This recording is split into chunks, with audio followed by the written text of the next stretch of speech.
Hello everyone, good morning to all of you and welcome to my channel achieve target. So guys, आज हो गया है 28 सितंबर 2020 और आज के करंट अफेयर्स के जितने भी इंपॉर्टेंट क्वेश्चन बन सकते हैं हम सारे इस वीडियो में डिस्कस करेंगे। साथ ही आप लोग हमारे इन क्वेश्चनों की पीडीएफ फाइल भी डाउनलोड कर सकते हैं, लिंक आप लोगों को डिस्क्रिप्शन में मिल जाएगी। और वीडियो के लास्ट में आप लोग से क्वेश्चन करती हूँ जिसका आंसर आप लोगों को कमेंट बॉक्स में देना होता है। तो गाइज, बिना बढ़ाए वीडियो को अंत तक देखना है, एक एक जो फैक्ट होता है उसको बहुत ही ध्यान से समझना है, क्योंकि हम जो है आप लोग को जो करंट अफेयर्स पढ़ाते हैं विथ एक्सप्लेनेशन के साथ पढ़ाते हैं और हमारा करंट अफेयर्स इंटरनेशनल लेवल का होता है और इससे आप लोग को एक क्वेश्चन के साथ 4-5 क्वेश्चन कवर हो जाते हैं। तो प्लीज़ ध्यान से देखा कीजिए करंट अफेयर्स। तो चलिए आज का वीडियो हम ओपन करते हैं। So guys, daily current affairs का ये मैं डाल रही हूँ पार्ट 15, इसके पहले 14 डाल चुकी हूँ, जो कि यदि आप लोग एसएससी, पीएससी और यूपीएससी, बैंक, रेलवे, एनटीपीसी और इसके साथ पुलिस, पटवारी और ऐसा यानी सब इंस्पेक्टर की तैयारी कर रहे हैं तो आप लोग के लिए करंट अफेयर्स बेहद ही इंपॉर्टेंट है। चलिए आज का हमारा पहला क्वेश्चन देखते हैं कि भारत संचार निगम लिमिटेड यानी कि बीएसएनएल कंपनी ने अभी सॉवरेन बॉन्ड के जरिए कितने करोड़ रुपए की राशि जुटाई है। तो गाइज, इसका राइट आंसर है आप लोग का डी नंबर 8500 करोड़। जी हाँ गाइज, सरकारी दूरसंचार कंपनी बीएसएनएल ने अभी सॉवरेन गारंटी से 8500 करोड़ रुपए की राशि जुटाई है। और इससे पहले सरकार ने भी सार्वजनिक क्षेत्र की दूरसंचार कंपनी के पुनरुद्धार के लिए 8500 करोड़ रुपए के सॉवरेन बॉन्ड को स्वीकृति दी थी। और बीएसएनएल के चेयरमैन एवं महाप्रबंधक जो पीकी पुरवार हैं, उन्होंने कहा है कि कंपनी एक साल में 18,000 करोड़ मिलियन की संपत्तियों की बिक्री पर भी योजना बना रही है। इंपॉर्टेंट क्वेश्चन है, याद रखिएगा। नेक्स्ट क्वेश्चन है हमारा कि निम्न में से किस खिलाड़ी ने पहली बार इटालियन ओपन टेनिस टूर्नामेंट 2020 जीत लिया है। तो गाइज, इसका राइट आंसर है आप लोग का ए नंबर यानी सिमोना हालेप ने। जी हाँ गाइज, अभी रोमानिया की सिमोना हालेप ने अभी पहली बार इटालियन ओपन टूर्नामेंट 2020 को जीत लिया है और हॉलैंड ने इसके साथ ही पहली बार इस खिताब को अपने नाम किया है। और 27 सितंबर से होने वाले clay court grand slam French open के लिए अपना दावा भी पेश मजबूत कर लिया है।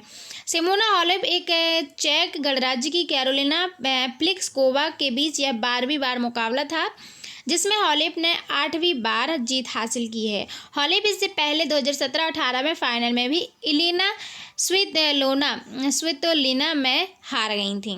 ठीक है, इंपॉर्टेंट क्वेश्चन है, याद रखिएगा। नेक्स्ट क्वेश्चन है हमारा कि दुनिया की सबसे ऊंची पर्वत माउंट एवरेस्ट के शिखर पर ऑक्सीजन सिलेंडर के बिना 10 बार चढ़ने वाले नेपाल के किस प्रसिद्ध पर्वतारोही का हाल ही में निधन हो गया है। तो गाइज, इसका राइट आंसर है आप लोग का बी नंबर यानी अंगरीता शेरपा का। जी हाँ गाइज, दुनिया की सबसे ऊंची पर्वत माउंट एवरेस्ट के शिखर पर ऑक्सीजन सिलेंडर के बिना 10 बार चढ़ने वाली नेपाल के प्रसिद्ध पर्वतारोही अंगरीता शेरपा का निधन अभी हाल ही में हो गया है। वे 72 साल के थे और उन्होंने स्नो लेपर्ड यानी हेम तेंदुआ के नाम से भी जाना जाता था। नेपाल पर्वतारोहण संघ के सचिव टीकाकरण गुरुंग ने कहा है कि अंगरीता शेरपा एक महान पर्वतारोही थे, जिन्होंने 1983 से 1996 के बीच 10 बार ऑक्सीजन सिलेंडर के बिना माउंट एवरेस्ट को फतह किया था। और इस दिग्गज पर्वतारोही को प्रतिष्ठित गिनीज वर्ल्ड रिकॉर्ड प्रमाण से भी सम्मानित किया गया था। उन्हें यह सम्मान ऑक्सीजन सिलेंडर के बिना 8,848 मीटर ऊंची माउंट एवरेस्ट पर सबसे ज़्यादा सफलतापूर्वक फतह करने के लिए दिया गया था।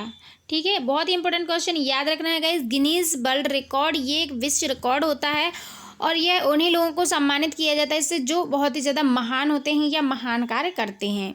ठीक है, नेक्स्ट क्वेश्चन है हमारा विश्व अल्जाइमर दिवस किस दिन मनाया गया है। ये सभी आप लोग को पता है, 21 सितंबर को अभी जो है विश्व अल्जाइमर दिवस मनाया गया है। इसकी क्या थीम थी तो चलिए जानते हैं गाइस। विश्व अल्जाइमर दिवस जो है प्रतिवर्ष 21 सितंबर को मनाया जाता है और यह दिवस अल्जाइमर रोग और डेमेंशिया के बारे में जागरूकता प्रसारित करने के लिए मनाया जाता है। इसका मुख्य उद्देश्य होता है विश्व भर के लोगों को डेमेंशिया के लक्षणों का पता लगाने के लिए प्रोत्साहित करना। ठीक है, और इसका उद्देश्य ये डेमेंशिया से पीड़ित रोगियों अथवा बीमारी के कारण मृत्यु प्राप्त होने वाले रोगियों को भी नहीं भूलना है। अल्जाइमर एक दिमागी बीमारी है जिसमें इंसान की धीरे धीरे याददाश्त कमजोर होती है और सोचने समझने की शक्ति भी कम होती जाती है। याद रखना इंपॉर्टेंट क्वेश्चन है। नेक्स्ट क्वेश्चन है हमारा कि भारतीय नौसेना के इतिहास में पहली बार किस 2 महिला अफसरों को युद्धपोत पर तैनात किया जाएगा? तो इसका गाइस राइट आंसर है आप लोग का ए नंबर, यानी सब लेफ्टिनेंट कुमुदनी त्यागी और सब लेफ्टिनेंट रीति सिंह को। जी हाँ गाइस, अभी भारतीय नौसेना के इतिहास में पहली बार 2 महिलाओं अफसर को शिप पर तैनात किया जाएगा। और इन दोनों को हेलीकॉप्टर स्ट्रीम में ऑब्जर्वर यानी कि एयरबोर्न टेक्नीशियंस के पद पर भी शामिल होने के लिए चुना गया है। इन दोनों महिलाओं का नाम सब लेफ्टिनेंट कुमुदगी त्यागी और सब लेफ्टिनेंट रीति सिंह है। इसके तहत बॉरी शिप पर भी एयरक्राफ्ट को टेक ऑफ और लैंड कराया जाता है। इसके पहले महिला अफसरों को फिक्स्ड विंग एयरक्राफ्ट तक ही सीमित रखा गया था। भारतीय नौसेना में कई महिला अधिकारी हैं, लेकिन कई कारणों से अब तक उन्हें युद्धपोतों पर तैनात नहीं किया गया था। लेकिन अब जो है पहली बार किया जाए 2 महिलाओं को, जिसके नाम मैंने बता दिए हैं, आप सभी को याद रखना है। नेक्स्ट क्वेश्चन है हमारा कि हैदराबाद फुटबॉल क्लब ने स्पेन के फॉरवर्ड फ्रांसिस्को सेंजा से इंडियन सुपर लीग यानी कि ISL के आगामी सत्र के लिए कितने साल का करार करने की घोषणा की है? तो गाइस इसका राइट आंसर इस 3 नंबर यानी कि 1 साल के लिए। जी हाँ गाइस, हैदराबाद फुटबॉल क्लब ने स्पेन के फॉरवर्ड फ्रांसिस्को सेंजा ने इंडियन सुपर लीग के आगामी सत्र के लिए 1 साल का करार देने की घोषणा की है। और नवंबर से शुरू होने वाले इस फुटबॉल टूर्नामेंट के लिए भी हैदराबाद से जुड़ने वाले पहले सेंजा स्पेन में दूसरे डिवीजन में खेलने वाली टीम एल कोरेन का हिस्सा भी थे। हैदराबाद से जुड़ने वाले 6 विदेशी खिलाड़ी हैं और उन्हें स्पेन के अतिरिक्त ब्रिटेन, जापान, चीन में भी विभिन्न स्तर पर फुटबॉल खेलने का अनुभव है। वे खुद गोल करने के साथ दूसरों के भी मौके बनाते हैं। इंपॉर्टेंट क्वेश्चन है, याद रखिएगा गाइस। अगला क्वेश्चन है हमारा कि संयुक्त अरब अमीरात निम्न में से किस देश को 93,895 कार्बाइन राइफल की आपूर्ति करेगा? तो गाइस इसका राइट आंसर है आप लोग का डी नंबर यानी कि भारत। जी हाँ गाइस, अभी संयुक्त अरब अमीरात की कंपनी कराकल भारतीय सेना को 93,895 कार्बाइन की आपूर्ति करेगा। और मेक इन इंडिया मुहिम के तहत यह समझौता 2018 से लंबित था। और कंपनी ने भारत में जमीन, स्थानीय सहयोगियों की भी पहचान कर ली है और भारत में राइफल बनाने के लिए अपनी प्रतिबद्धता दोहराई है। कंपनी के बयान के मुताबिक कारगिल राइफल पूरी तरह से भारत में बनाने के लिए तैयार है और कंपनी की कार 816 राइफल में फिट होने वाली 20% से भी अधिक कंपोनेंट पहले से ही भारत में बनते हैं। और कंपनी ने भारत में कार्बाइन बनाने के लिए तकनीकों का हस्तांतरण करने के भी संकेत दिए हैं। इंपॉर्टेंट क्वेश्चन गाइज याद रखिएगा। वैसे तो जितने भी क्वेश्चन मैं लेके आती हूँ सभी इंपॉर्टेंट होते हैं, तो गाइज आप लोग को एक एक क्वेश्चन को ध्यान से देखना और चाहो तो अपनी नोटबुक में नोट करते जाना, क्योंकि notes banana it's very important for study. ठीक है, पढ़ाई के लिए जो है नोट्स बहुत ही इंपॉर्टेंट होते हैं। नेक्स्ट क्वेश्चन है हमारा कि निम्न में से किस महापुरुष की जयंती के अवसर पर भारतीय प्रधानमंत्री वैभव शिखर सम्मेलन का उद्घाटन करेंगे? तो गाइस इसका राइट आंसर है आप लोग का ए नंबर, महात्मा गांधी। जी हाँ गाइस, अभी 2 अक्टूबर 2020 को महात्मा गांधी की जयंती के अवसर पर भारतीय प्रधानमंत्री वैभव शिखर सम्मेलन का उद्घाटन करेंगे। और यह प्रवासी भारतीय एवं देश के वैज्ञानिकों और शिक्षाविदों का एक वैश्विक शिखर सम्मेलन है। और यह शिखर सम्मेलन विभिन्न विज्ञान, प्रौद्योगिकी तथा शैक्षणिक संगठनों का भी एक संयुक्त प्रयास है, जिसमें ज्ञान, विज्ञान, प्रौद्योगिकी विकास, रक्षा अनुसंधान विकास संगठन सभी शामिल हैं। तो गाइस हमारा आज का नेक्स्ट क्वेश्चन है कि अभी हाल ही में भारत और किस देश के बीच वर्ष 1960 में लागू की गई सिंधु जल संधि जो है के पूरे 60 वर्ष हो गए हैं? तो गाइस इसका राइट आंसर है आप लोग का सी नंबर यानी कि पाकिस्तान। अभी हाल ही में भारत और पाकिस्तान के बीच वर्ष 1960 में लागू की गई सिंधु जल संधि को पूरे 60 वर्ष हो गए हैं। और सिंधु नदी तंत्र में मुख्यतः 6 नदियां हैं, जिसमें सिंधु, झेलम, चेनाब, रावी, ब्यास और सतलज हैं। इन नदियों के बहाव वाले क्षेत्र को हम मुख्य रूप से भारत और पाकिस्तान न द्वारा साझा किया जाता है। हालांकि इसका एक छोटा हिस्सा चीन भी है, अफगानिस्तान में भी इसका छोटा सा हिस्सा मिलता है।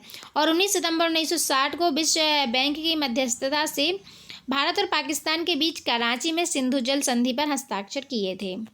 ठीक है गाइस, इंपॉर्टेंट क्वेश्चन है, याद रखिएगा। आज का हमारा लास्ट क्वेश्चन है कि अभी हाल ही में किस देश में राष्ट्रीय हिस्पैनिक विरासत माह है यानी कि नेशनल हिस्पैनिक हेरिटेज मंथ की शुरुआत की गई है? तो गाइस इसका राइट आंसर है आप लोग का डी नंबर यानी कि अमेरिका। जी हाँ गाइस, हाल ही में अभी संयुक्त राज्य अमेरिका में राष्ट्रीय हिस्पैनिक विरासत माह की शुरुआत हुई है और यह वार्षिक कार्यक्रम प्रत्येक 15 सितंबर से 15 अक्टूबर तक मनाया जाता है।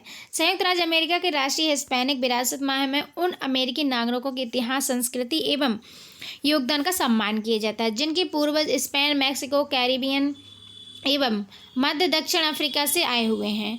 इस कार्यक्रम की शुरुआत 1968 में अमेरिकी राष्ट्रपति लिंडन जॉनसन द्वारा हिस्पैनिक विरासत सप्ताह के रूप में की गई थी। लास्ट वीडियो का क्वेश्चन है गाइज आप लोग का विकास खन्ना, याद रखना है आप लोग को, जो भी मैंने क्वेश्चन दिया था उसका राइट आंसर है, ठीक है। तो गाइज आज का टुडेज क्वेश्चन फॉर यू आप सभी के लिए क्या है कि अभी हाल ही में किस देश में कोरोना के बढ़ते संक्रमण के कारण दूसरी बार देशव्यापी लॉकडाउन लगाया गया है। मे भी आपको पता होगा, इसमें 4 ऑप्शन है, भारत, चीन, रूस और इजराइल। तो जो करेक्ट आंसर हो आप लोग इसका आंसर कमेंट बॉक्स में देना है। अब गाइज बात करते हैं, आज हो चुका है 28 सितंबर और गाइज 1 सितंबर से लेके आप लोग के 30 सितंबर तक, जैसे 2 दिन बाद 30 सितंबर कंप्लीट हो जाता है, तो आप लोग को डेट वाइज डेट, मतलब जितने भी सितंबर में दिन में कुछ ना कुछ मनाया गया है, डेट वाइज डेट आप लोग को लिखना है और याद करना है। चाहो तो मैं इसकी वीडियो भी बना दूंगी, यदि आप लोग को चाहिए हो इसकी डेट वाइज डेट वीडियो कि आज 25 सितंबर को क्या मनाया गया, 24 सितंबर को क्या मनाया गया, 23 सितंबर को क्या मनाया गया, 27 सितंबर को क्या मनाया गया, इस तरह से मैं सारी डेट वाइज डेट आप लोग के लिए लेके आऊँगी पूरा मंथ का। तो चाहिए हो तो कमेंट बॉक्स में बताइएगा कौन कौन एक्साइटेड है इन डेटों के बारे में जानने के लिए, क्योंकि एक ही वीडियो में सारी डेट क्लियर हो जाएंगी 1 मंथ की। ये हम मंथ के लास्ट में हर मंथ में किया करेंगे, ठीक है। तो अभी के लिए बस इतना ही, चलिए मिलते हैं नेक्स्ट वीडियो में।